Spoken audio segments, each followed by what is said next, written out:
অসমৰ medical college entrance এক্সামিনেশ্যনক লৈ আমাৰ কিছু ৰাইজৰ মাজত চিন্তা চৰ্চা এটা চলি আছিলে ইমান দিনে বহুকেইজন মেডিকেল কলেজৰ প্ৰফেচাৰে আমাক কৈছে যে যিবিলাক ষ্টুডেণ্ট এডমিশ্যন হৈছে বহুত নম্বৰ পাইছে কিন্তু তেওঁলোকৰ ব্যৱহাৰিক বা শৈক্ষিক জ্ঞান একেবাৰে সীমিত এই বিষয়টো আমি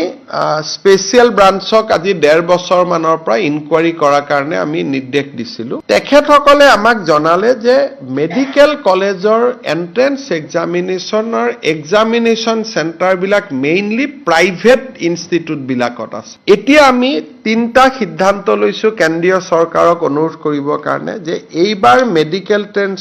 টেষ্টৰ এন্ট্ৰেন্স অকল চৰকাৰী বিদ্যালয়ত হ'ব নাম্বাৰ 2 এই এন্ট্ৰেন্সক যেনেকে এডিআৰই পৰীক্ষাত ডিসি আৰু এছপি এ নিৰীক্ষণ কৰে তেনেকে এডিআৰই পৰীক্ষাৰ দৰে ডিসি আৰু এছপিৰ প্ৰত্যক্ষ নিয়ন্ত্ৰণত হ'ব আৰু বায়োমেট্ৰিক টেষ্ট যাতে ষ্টুডেণ্টে কৰিহে এক্সাম হলত সোমাব পাৰে গতিকে মই ভাবো যে এইখিনি ব্যৱস্থা ললে আমি মেডিকেল এডমিশনৰ প্ৰক্ৰিয়াটো আমি স্বচ্ছ কৰিব পাৰিম কিন্তু এই গোটেই কামবিলাক কেন্দ্ৰীয় চৰকাৰে কৰে গতিকে আমি আজি মুখ্য সচিবক অথৰাইজ কৰিছো যাতে আপোনালোকে ডাইৰেক্টৰ নেশ্যনেল টেষ্টিং অথৰিটিৰ লগত